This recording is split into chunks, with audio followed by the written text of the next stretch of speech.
Welcome to the show. My name is Charlton with Big C. This is Charlton and Big C Sports every Monday through Friday at 5 o'clock p.m. Pacific Standard Time worldwide on the iHeartRadio network. Over 250 million people in the iHeartRadio platform. That is weekly. That means 1 billion people per month are in the iHeartRadio platform. Also, Usher is performing at the iHeartRadio concert down in Las Vegas coming up very soon. So I think Usher sings pretty good. See, I've heard that my vocal cords are pretty good too, but I think Usher might have me beat on that one, Big C. Also, I want to say thank you to my great listeners out in Latin America. Bienvenidos to you, especially down in the beautiful Brazil area. Man, there's some good-looking people down in Brazil, Big C, almost as pretty as the people in California. Also, I want to say hello to London, England, as well as Berlin, Germany, and the great country of Canada. That is one of the most beautiful national anthems on the planet, as well as your good old boys down in Australia and also Africa. Big C, you down in the great South, and I know you guys are getting ready for some football, but I think you're going to be licking your wounds after just see how big this USC offensive line is. How are things going down there, Big C? Well, anybody can bring in a bunch of fat boys, Charlton, but don't mean they can play. They look good around a bucket of chicken, but, whether they can perform on a football field is a different story. Down here in the South, we have another beautiful day as usual. Yeah. We get moisture here. Sorry to hear about all that forest fires and everything going on in California. The devastation that has happened to the good people of California. Yeah. Everybody's thoughts and prayers go out to them, Charlton, and Charlton and Big C wishes the same. And hopefully we can get some rain out there in California to slow down some of those devastating fires that they have. Well, definitely, we do need that. People have been praying for rain. All I say is, you good old boys, when you guys go on vacation, just fill up your trucks full of moonshine and dump some on these dry agricultural fields out here, Big C. But I also want to say, I'm so grateful for football being back. It's almost like a different vibe. And I tell you, what happens worldwide, in the United States, football is king. We know most places in the world, Big C, soccer is king, especially over in Europe. But I heard one of the... that reminds me, Charlton, I got to watch my soccer. Watch your soccer. Okay.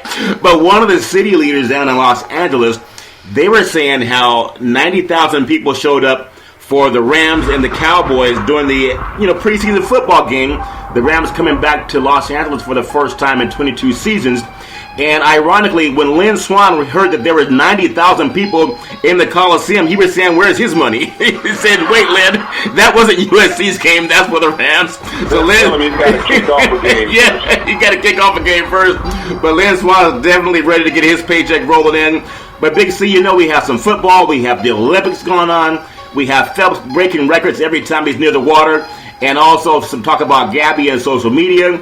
But just so much happening in the world of sports. What are your thoughts on the Rams coming back to Los Angeles, Big C? Well, it's a very interesting story, Charlton, the Rams coming back to Los Angeles. But I really don't feel that they upgraded the team. Everybody talked about Jeff Goff, the number one overall pick in the draft, now because of his poor performance in the game. Well, wait, he had 39 yards, Big C. He threw for 39 yards. What else do you want for $25 million? Well, if you could have got me 49, I'd have been okay. Okay. And also, they come up with these mystery injuries. You think about the first two picks in the draft. Yeah. They come up with these injuries all of a sudden that they don't have to play now. They got an excuse to put them on the shelf. Yeah. As I said before, Case Keenum will be the starter with the Rams come the start of the season. If Goff gets some time later on, if the Rams are out of the race, then he'll get some time. Yeah. But, you look at the duel that he had against Dak Prescott of the Dallas Cowboys. You got two rookie quarterbacks. No. Wait, hold on. Are you saying that Prescott is a rookie, Big C? Well, he didn't play like a rookie. Charlton, yeah.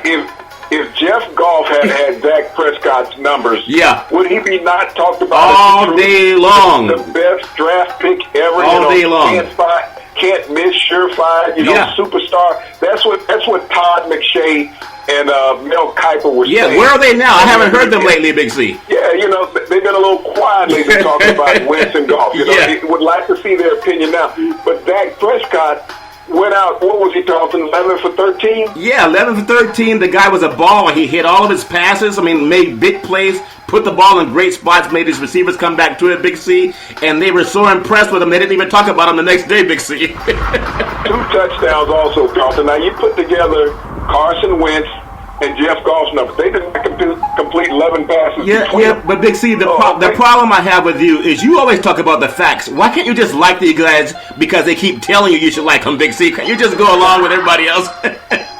But Charlton, I'm not a homer. I'm a little more intelligent than the guy that's sitting there with the big hair and saying this is what it is. That's not the game. I played the game. I know the game inside and out. Yeah. And I knew going into the draft, as we had talked about at that point, these guys were not the answer. Yeah. Now, when you think about it, Charlton, there were 3 African-American quarterbacks, 4. Yeah. But 3 performed the other night. You look at the Cardell Jones. Yeah, out of Ohio State. Yeah. Now, you think about it. Cardell Jones, as a sophomore, I believe, Ohio State won more games his sophomore year than Jeff Goff won his entire career cap. Yeah, about 2 shots, Big C. About 2 shots. Yeah.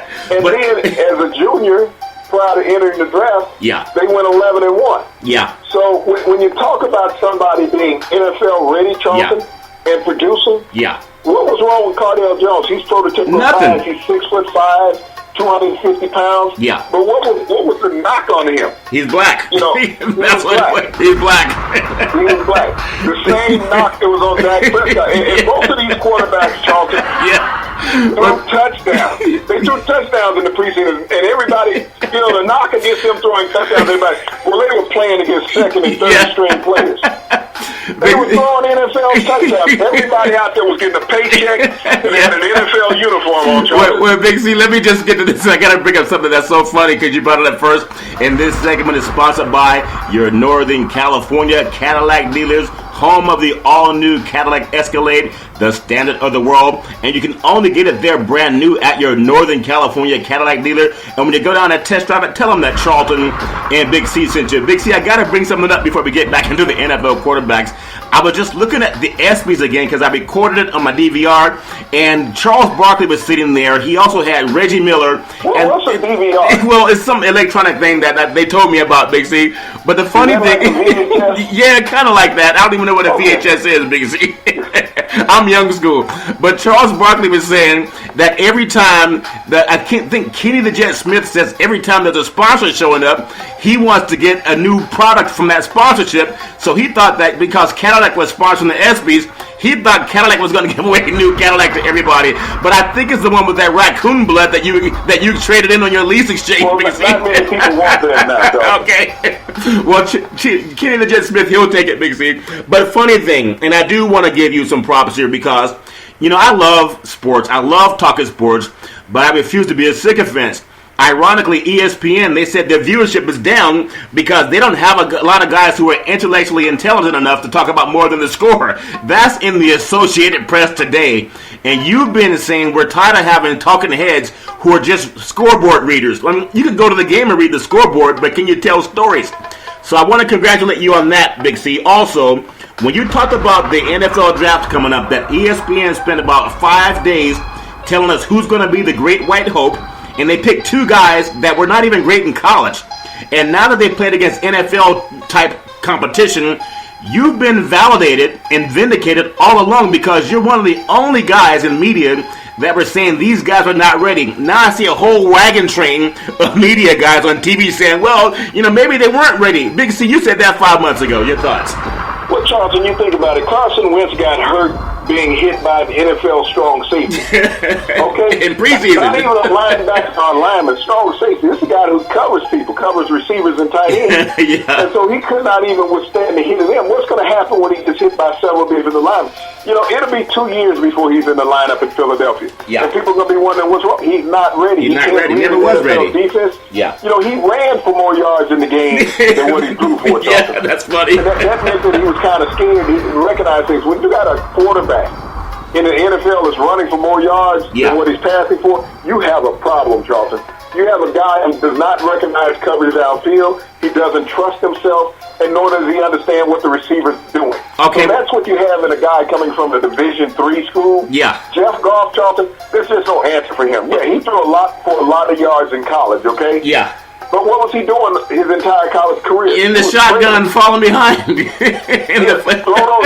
for those yards when you're in front, Charles. When you're beating somebody by 15, 20 points. Okay. That's when those yards count. But when you're always down by 20, 21 points, and you're trying to come behind, yes, you can produce a lot of yards. And defenses will allow you to move the ball because those short passes, Charlton, take up a lot of time off the clock. Well, Big C. So when you look at these guys, I just want to have the transparency of the media, of the talking heads. Tell the truth about what went on. If, like I said, if either one of those quarterbacks that had Dak Prescott's numbers, or even Cordell Jones, that's all you would hear about. And they say, "Oh, they had a rough start." Rough start, my butt. Okay, they proved to everybody across the country what they were. If they had as the late Dennis Green said in a press conference in Arizona, they are who they thought they are.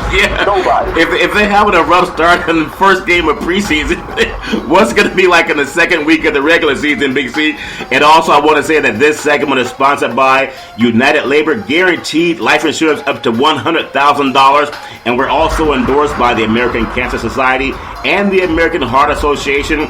Guaranteed life insurance, no medical questions. And I'm also looking to hire 1,000 licensed insurance brokers throughout the country to offer life insurance to all of the unions under the AFL-CIO. And tweet out to Charlton and Big C Sports, and I'll make sure we take care of that. So, Big C, one thing I also want to mention, because sports is about competition, there's also competition in media. I've yet to meet the man that wants his best friend to date his girlfriend, or to meet, Hulk Hogan, not including Hulk Hogan. The Hulk still makes some money off of you. You make your girlfriend and his wife and make some money off of you. When you ask Hulk Hogan to give your wife a ride to the game, he shows up with a video camera and flowers. That might be a clue not to have him take her. Telltale sign or something might not be one. And for people who didn't read the story, he got $125 million for someone videotaping him having an indiscretion with his best friend's wife. So that's why we're talking about Hulk Hogan. I think there's a lot of guys that don't trust their best friends around wives now, Big C, because of Hulk Hogan. But also, I just got to say that, and I'm not tooting your horn because you and I don't always agree on a lot of things. Like, I think USC's going to beat up on Alabama, and you're still delusional. I like you regardless of how wrong you are. Okay. As you said, you were young and naive. Well, funny thing, I went grocery shopping, and all I wanted to do was go get me some cereal. So I realized I was out of milk, so I decided to grab some milk too. And on the milk carton were pictures of Todd McShay and Mel Kiper because they come up missing since their prognostication went wrong, Big C. Have you heard about where they might be hiding out, Big C? Well, they're hiding out with all those prognostications that they had going into the draft and how these people were going to pan out in the NFL. For the past 5 years, they've been extremely wrong. Yeah. But they keep a job. They keep a job on guessing and being extremely wrong. They're like Jeff Fisher. They're just like Jeff Fisher. When you look at all the people that ESPN has lost, Charlton, in the past couple of years, people who were brilliant broadcasters, who were sports knowledgeable, who decided to leave the network or was forced out of the network, and then you keep people like this around. Mel Kiper can get quotes from any NFL team that he wants. Yeah. But as far as him being knowledgeable, he is not, Charlton. He is up there guessing. So they could have got this guy in the third round. I recall in the draft he was talking about Cardell was, fourth to seventh round pick. Yeah, what a knucklehead. he said the same thing about Dak Prescott. Yeah. He may take the practice round with the team. Right. He said the same thing about Jacoby Brissett, who's in New England, who had an excellent second half of the preseason game the other night. Yeah. These three African-American quarterbacks he had no rating for. Okay? Yeah. But he had 5 or 6 white quarterbacks in front of him. None of these white quarterbacks have outplayed these African-American quarterbacks. No, and tell see me why. But he says, Charlton, they only based on athleticism. That's what they operate with. So what do the white quarterbacks operate with who can't read a defense and get the ball downfield? Well, see, that's the thing that you should read that article. It's in the Associated Press about ESPN, and they can't tackle social behavior and what's going on in society and sports because they have people who just read teleprompters as opposed to hiring people who've been engulfed in the sport. I mean, the great John Saunders was one who was just excellent at everything he did.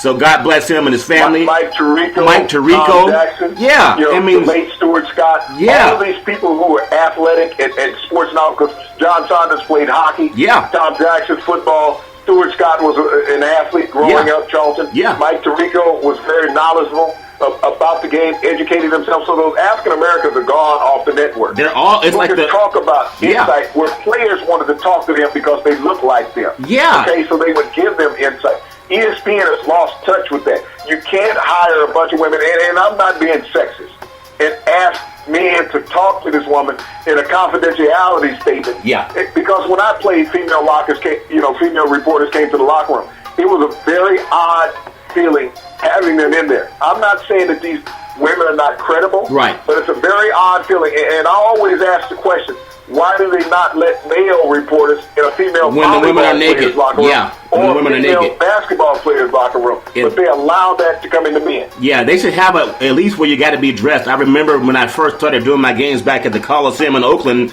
for the Raiders and even the 49ers over at Candlestick, and in the locker room when men are walking around naked, here comes. They're letting both genders in there. If you went to a restroom as a different gender, you could get arrested. But that's something the NFL should make sure you're dressed before you bring a microphone around. That's just my thoughts. But also, Big C, I just want to bring this up because the sports buzz in Los Angeles is so strong now. The Rams coming back, they came back at perfect timing because the Lakers are on a downfall right now. And for the Rams to come back and have 90,000 people in the Coliseum for a preseason game, there were selling parking spaces for $100 in people's front yards, Big C. So we talk about being an entrepreneur. I think the black unemployment rate was up that day in Los Angeles around South Central, Big C. Your thoughts on that? And it was like being in the South, Charlton. It was tax-free. Yeah. Nobody's taxing. So, kudos to all of those people who learned how to earn a few dollars for a week. Yeah, they're feeling like Roger Goodell right now, Big C. All the money they make from parking a car. Think about the injection of cash into those neighborhoods, Charlton. Yeah. And yes, it's only going to be for the home games, but this is something that they haven't had. It will help out people around the arena, on the outside, the little people that we never see. Yeah. Because the Rams are going to make their money. They've made them from seat sales. They got them for, the television contracts and all of that. But, they're going to have to find a way to win, Charlton. The honeymoon will only last for 1 year. Well, then all of a sudden people will say, hey, this is the same old damn Rams that we're here before. Well, think about this. And we talked about coaching, the coaching carousel, and you talked about, the late Dennis Green. We talked about Lovie Smith, and there's so many great coaches throughout the years. But we just got another contract extension for Fisher for the Los Angeles Rams. And I think 4-year extension for losing. Yeah, and in 21 seasons, he's only had five winning seasons, and he hasn't won a playoff game since 2003. That's 13 years, Big C. A lot of people who listen to Charlton and Big C Sports weren't even born last time Jeff Fisher won a playoff game. And this is no knock against Jeff Fisher. The NFL's a tough place. But you talk about the coaches that are African American that always seem to get fired fast, and here's a guy in Fisher who hasn't done anything. The last time he won, he had an African-American coach in Steve McNair with the Tennessee Titans. Now, this is not just knocking Fisher because coaching's a tough business, but Tony Dungy got kicked out of coaching. You have the gentleman that was with the Chicago Bears, Lovie Smith. Lovie Smith got kicked out of coaching. There's always talk that Caldwell was the Indianapolis coach. Indianapolis coach. Going to the Super Bowl. Yeah, and think about it. Lovie Smith and Caldwell both went to Super Bowls. Well, can't keep a job. There's even talk that Tomlin for the Steelers might be under fire because Roethlisberger got injured. And all these other ones. He only won a Super Bowl. And also look at Marvin Lewis in Cincinnati. Marvin Lewis, yeah. He got a 1-year contract extension, and he won 12 games last year. Jeff Fisher wins 7 games and gets a 4-year contract extension. Well, Hugh Jackson, the head coach for the Cleveland Browns, who's an excellent coach. All of the quarterbacks that work with him, they love him. He's going to be great for RG3. He took the Raiders to 8-8, and they fired him. Okay, now they bring in this new regime, Del Rio, and he goes 8-8, and they're saying he's the greatest thing that they've had since John Madden was coaching there. Because it is a color issue, and that's why we have the Rooney Rule. And unlike the guys at ESPN, what's the Rooney Rule? The black guys they let you sit. It's like dating a pretty woman. It's called speed dating. You can talk to her, but you can't date her. You can only pay for her lunch or something. But it's the same thing that's happening, and it's a serious issue because you talked about the money thing that I was kind of naive to for a while because I just wanted to be like Lynn Swann. Hey, and education's all they need, Big C. Why would you pay them when he has a multi-million-dollar contract and doesn't want athletes to get paid? But it's a serious thing because the Rooney Rule affects the players who make up the NFL. They're about 70% African American. When it comes to coaching in the game, you talk about less than 20% are African American. and the ones who even get the chance to coach that are African American, they're the last hired and the first fired. And you have old white guys who've just been kicking around that good old boy cronyism thing where friends hire friends, and they can have a losing career. I mean, 6 winning seasons in 21, and now he gets a contract extension when Hugh Jackson went 8-8 for the Raiders and they fired him. That just stinks of hypocrisy, Big C. It's also a bigotry, and people don't want to talk about it because they're afraid. But we're not afraid on Charlton and Big C Sports. And also, speaking of not afraid, before I get your thoughts, Big C, this segment is also sponsored by your California Lottery.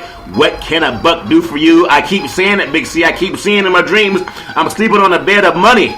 Okay, and it looks like it has orange and black numbers on it, so I think I hit that California Lotto, Big C. But in a more serious note, what's your thought on why there's so many black coaches that are just moved out of the carousel of coaching when a guy like Fisher, he's just kind of quietly signing another contract, Big C, and he's lost. I mean, 15 losing seasons out of 21, that's a joke, Big C. It is an entire joke and a farce, Charlton, as far as the league goes. But that also comes down from the commissioner's office not allowing African Americans to have an opportunity. And when you look in the NFL, Charlton, how many African Americans are offensive or defensive coordinators? That's a job just like the head coaching job for white coaches. They make them position coaches. They make them defensive back coaches. They make them receiver coaches, Charlton. Very few defensive and offensive line coaches, but offensive coordinators, defensive coordinators, you don't get African Americans in that position. And those are the gentlemen that are promoted to the head coaching positions, Charlton. So if you don't give them an opportunity as an offensive and defensive coordinator, now you tell me what former black quarterback could be not be an offensive coordinator. Yeah. If they could run the team on the field, then they could run it from the sideline just as efficiently, if not better. It's hard for an African American, Charlton, to even get a job in the coaching ranks after retirement. Well, see, he played 10 or 12 years. We talked about the Rams. They drafted a quarterback, I think, around 1986. Yeah. Out of Michigan State. In the second round, Jeff Goff is the highest quarterback they've drafted since then. His name is Tony Banks, Charles. Yeah, Tony Banks. Tony Banks played 3 years with the Rams. They didn't have much of a system, but he played 3 years with the Rams. All of a sudden, he shipped off to the Baltimore Ravens, okay? Yeah. But he was with that team when they won a Super Bowl championship. He ended up playing with 2 other NFL teams. Yeah. But here's a guy who could play quarterback in the NFL, but could not get a coaching job in the NFL. Let me take you to Randall Cunningham, Charlton. Yeah. With the Minnesota Vikings. I believe it was 99 when they set the record for points scored. Yeah, they're 15 and 1. Yeah. And they lost to the Falcons. Got to the Super Bowl. They ended up playing the Dolphins. Yeah. Randall Cunningham could not get a job in the NFL as a coach. Yeah. Warren Moon has never been offered a job. He's been a broadcaster. All the black quarterbacks in the NFL. James Harris, I'll take you back to old school. James Harris was a black quarterback with the Los Angeles Rams. Yeah. Led the NFL in passing, I believe it was around 73, 74. Yeah. What they did with James Harris, they traded him to the San Diego Chargers. Behind Dan Back Fouts. up Dan Fouts. Yeah. Brought in Joe Namath, the crippled drunk. Okay? Yeah. And that's what they did. He went from leading the Rams to the Super Bowl to backing up, not Super Bowl, but the NFC Championship game, to backing up Dan Fouts. And you knew they were not going to replace Dan Fouts in San Diego. But James Harris could not get an offensive coordinator job. That's what you do to African Americans who have the ability. Joe Green, one of the greatest defensive linemen ever in the NFL. Amazing. Ended up with 2 position coaching jobs, one with the Cardinals, one with the Dolphins, but he could not get a defense coordinator job. Now, Joe Green was as tough and as intelligent as it was as a defensive player. Yeah. So, what's the situation with these? You think about a lot of these great black linebackers in the NFL that have controlled games. Yeah. But they can't get jobs as coaches. Well, see, why? Well, Big C, and see, because a lot of guys, and everyone should read the ESPN comment about their broadcasters are having a hard time being socially conscious as if they're just intellectually vapid. And I love my broadcasting brethren, but this is a competitive business, okay? And because Charlton and Big C Sports is the only place you're going to get real talk, that's what we're telling you over at Nike Field Night. Putting $1 million behind that program, you'll get a lot more of your investment. And think about this, no matter who you are, who you believe in, okay? I love listening to the prognosticators talk about who's going to be great. Now, Mel Kiper and Todd McShay, they're on ESPN saying what everyone should pay attention to because they're being paid a pretty hefty salary to be accurate, okay? Not only were they not accurate, they're stealing money.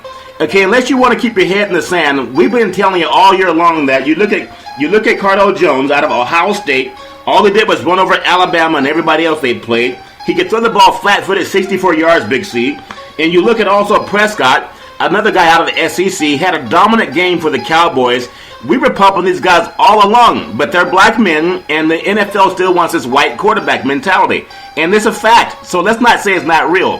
But if you don't care about winning, keep having that garbage. But I challenge guys like Mel Kiper and even McShay, any one of them. Where are they now to say that they were wrong? Okay, they're not talking about giving them money back. These same guys were saying how certain quarterbacks had given them money back for not being, I guess, successful enough. Even Brock Osweiler looked like a joke. For $72 million, is that what they paid for?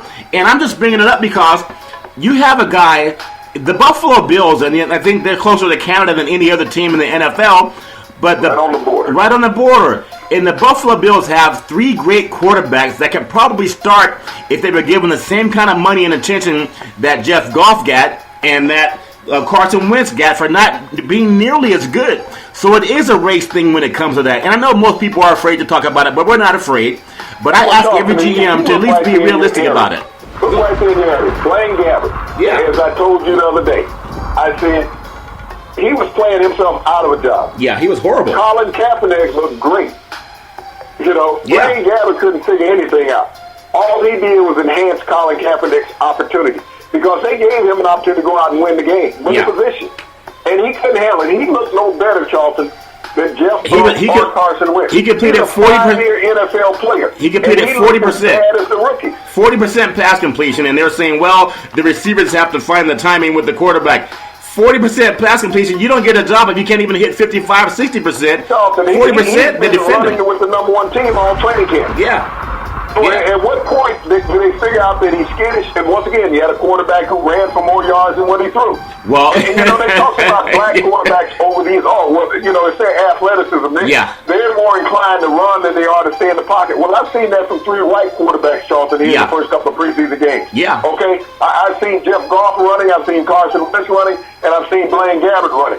But the African-American quarterbacks, Charlton, that we talked about, Jacoby Brissett in New England. Yeah. We've talked about Cardale Jones in Buffalo. We talked about Dak Prescott in Dallas. These gentlemen stood in the pocket and delivered the football to their wide receivers. They all threw touchdowns, Charlton. Well, the final thing... All of them threw touchdowns. Which one of those white quarterbacks threw a touchdown? Which one of those quarterbacks are you talking about being a future of a franchise versus the guy that you're paying a lot of money to? And I remember one of the scouting guys said about Cardale Jones out of Ohio State that he needs to work on his fundamentals, even though he torched Alabama in the playoff game 2 years ago, the same way USC is going to beat them this year, Big C. But as we get into the world of track and field, because that's when you really want to hear about speed, and this segment is sponsored by One Life America Life Insurance. I'm a broker with One Life America Life Insurance, and we are the leaders when it comes to final expense in the United States. I'm looking to hire over 1,000 licensed insurance brokers to put people back to work. Tweet out the Charlton and Big C, and also follow us on Facebook.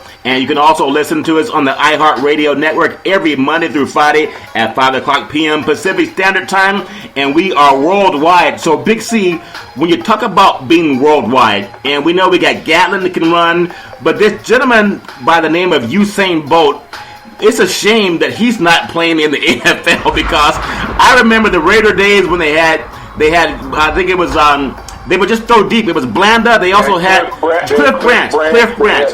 Warren Wells prior to him. Yeah. They always had speed. They always had a track guy on the outside that could separate, defense. Yeah. Well, the last time the NFL tried that, I think it was Willie Gault for the Bears. Willie Gault. But this guy, Usain Bolt. Also, Ronaldo Nehemiah, who won an Olympic gold medal. Yeah. The 49ers experimented with him until Tommy Blazebrook knocked him out when they were playing in Atlanta. He never saw a football field again. Well, even prior to that, Tommy Hines from the 1969 Olympics played in San Jose State, tried with the Philadelphia Eagles.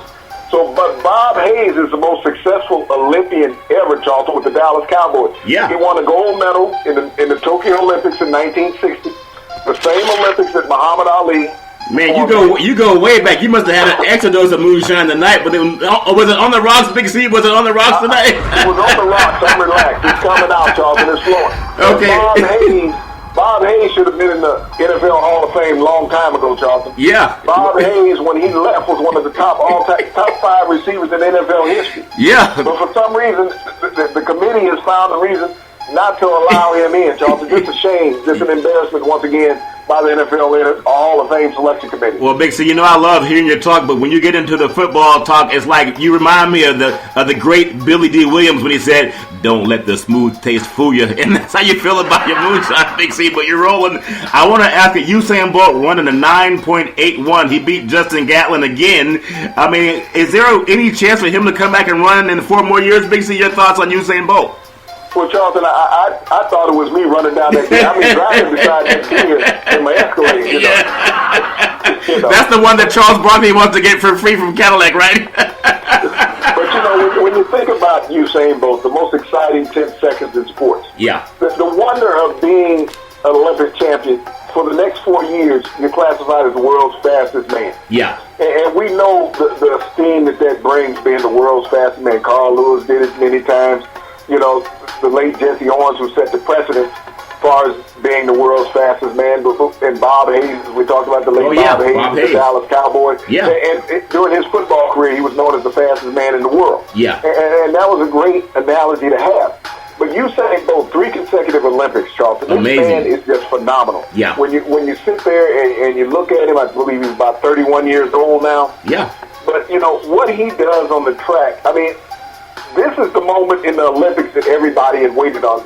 You think about the gymnasts, you think about Ledecky and Phelps in the pool. Yeah, Phelps was amazing. Everybody was waiting on Usain Bolt. Yeah. The stadium was full. There was cameras going off continuously, Charlton. This is what the Olympics is all about. That is the signature event in the Olympics. Even though he has 2 more races to run, the 200 meters and the 4x100 relay. Yeah. That 100 meters is what the world waits on, and Usain Bolt, for the 3rd time in a row, did not disappoint, did not let anybody down, and everybody was pleased with the outcome of the race. Well, except for Justin Gatlin. Except for Justin Gatlin. I don't think he's pleased with the outcome of the race, Big C. But I also want to say this final segment is sponsored by Beneath His Wings Foundation.org. Make a donation today. It's easy, it's fast, and secure. And when it comes to promotions, contact Cynthia Evans of CYNN Entertainment. She's the best in Northern California. Also, Becca, the Business Cupid. Thank you so much for bringing up some sponsorship. We'll be talking to you very soon. Also, Big C, the last thing I want to close with is I'm so excited about football being back. I feel like there's a different stride in my step, and I don't even drink moonshine, and I have that same feeling that you have, Big C. Okay. Well, whatever it takes, it tastes good and it feels good. And again, I told you remind me of Billy D. Williams, but don't let the smooth taste fool you. But just your thoughts coming up. I mean, who are you most impressed by? We've seen the NFL kickoff. Everybody had the chance to see a team play. Anyone stick out to you that you say this is a guy that you might want to put your money on going forward, Big C? Your thoughts on that? Well, Charlton, it's always early in the preseason. We get a lot of combinations of players out on the field.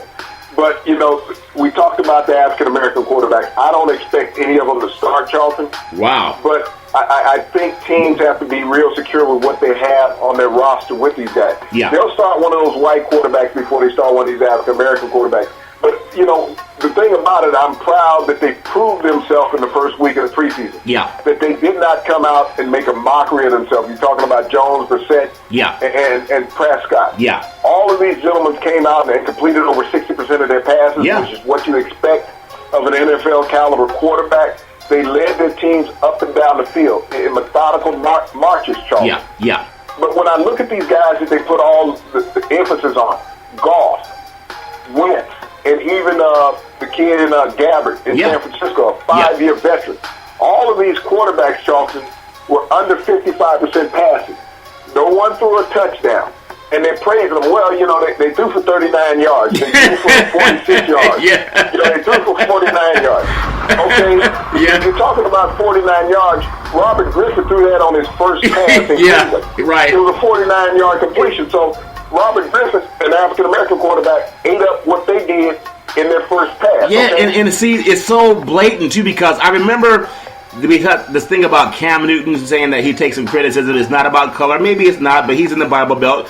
But think about this. Cam is being political. He's being politically correct. He's bothered by that criticism like anybody else because Andrew Luck didn't play. No. He didn't get any criticism. Yeah, they said he didn't play because he didn't do well against Buffalo last time they faced him. But if you think about some of the great quarterbacks in the history of this game, Warren Moon, he was not given the opportunity until after he went up to Canada and won some Grey Cups. Took him 6 years to make it to the NFL. He spent 5 years in Canada, passed for 25,000 yards before he could get to the NFL. And once he got to the NFL, Charlton, he said I believe he had 53,000 yards passing in his NFL career. Yeah. And he had one game, Charlton, where he should have set the NFL record passing, where he had 105 yards and receptions, dropped or called back, Charlton. Yeah. In that game, he threw for over 500, but he would have the NFL record at about 673. Yeah. If those passes weren't dropped and penalties weren't called on those plays. Well, when you think about Kirk Cousins and you think about Doug Williams when he threw 5 touchdowns in the Super Bowl, never saw another play again. And see, if we don't bring this out, because it's not fair. Could you imagine if it happened to Caucasian quarterbacks where they were excellent in college, excellent in the NFL, but we kept saying, well, they lack leadership ability. That's what we heard about Cardale Jones. He took Ohio State to a national championship. That means they were the best team in Division I college football. And then guys like Kiper and McShay, who are getting paid very well by ESPN to not even be accurate, Big C, they're saying, well, he lacks leadership ability. He doesn't really have the fundamentals that it takes. He's not like a Carson Wentz or a Jeff Goff. And then you look at these guys play. Jeff Goff led Cal to 14 wins in 3 years. That's leadership well, that's ability. Because in the color line, and it's a fact. Fisher won 6 out of 21 years he's had a winning record. So 15 out of 21 seasons he's had a losing record, but he gets a pay promotion. Now, it doesn't matter what color you are. We are worldwide. Bias is bias, whether it's against people of color or against women. If you put everyone on the finish line or at the starting line, you let them run like Usain Bolt and Gatlin. When you cross the finish line, the guy in first place wins the race. But when it comes to the pay, because NFL is big money, and you have a lot of black men who are maybe afraid to talk like we are because they don't want to lose their jobs too. But it's so biased when the ownership doesn't see reality from the same thing that we see. Just look at the numbers. It's got to change sometime, Big C. When was the last time Eli Manning had a winning record? Who? Okay? Eli Manning. That's that guy that plays in New York for the Giants. Peyton's brother. That's right, Peyton's brother. Yeah. Been a long time. 5 years since he had a winning record in the NFL. Yeah. But it was Tom Coughlin's fault. But they gave him a $122 million raise. Yeah. 5 years since he had a winning record. There's another kid on the West Coast out in your neighborhood. Rivers, something that out of San Diego. Yeah. Phillip Rivers. Yeah. What was the last? The Chargers went to the AFC Championship game about 5 years ago against the New England Patriots. Yeah. Okay? Yeah. So what have they done for me lately? Now Janet Jackson's back in the house because you get a lot of guys in trouble when you start saying, what have you done for me lately, Big C? But the thing is... I don't recall the Chargers even making the playoffs anytime lately. Playoffs? Are you saying playoffs? We're just trying to win a game, Big C. The Chargers have not been in the playoffs or had a winning record. They always draft what they draft last year. Number 3 overall, Dre Bosa. Yeah, Dre Bosa. He won't come to camp because he can't make the money he made at Ohio State. Okay? Let's be realistic about that. So you got these guys making a lot of money. Matt Ryan in Atlanta. Yeah. He won't take a pay cut. No. It's not his fault that the team is losing. He's leading the league in interception. Right. It's not his fault. So, these are the things you have to look at. Yeah. But, cut an African-American quarterback in a heartbeat. Well, I'm glad we own our own sports show, Big C, because if we worked for ESPN, they would have thrown us off the air for how dare you go against Kiper and McShay. We're paying these guys to be inaccurate. But we call it Real Talking every Monday through Friday at 5 o'clock p.m. Pacific Standard Time, worldwide on the iHeart Radio Network, the #1 radio network in the United States of America. You can listen to Charlton and Big C Sports. We'll bring it to you real. And we're also telling you, say no to violence against women. Keep all of our women safe as they come up on the football season. Don't let knuckleheads beat people up. If they do, call 911 and keeping people safe every Monday through Friday at 5 o'clock p.m. Pacific Standard Time, worldwide on the iHeart Radio Network. We thank you, we appreciate you, and we hope that you have a super fantastic day.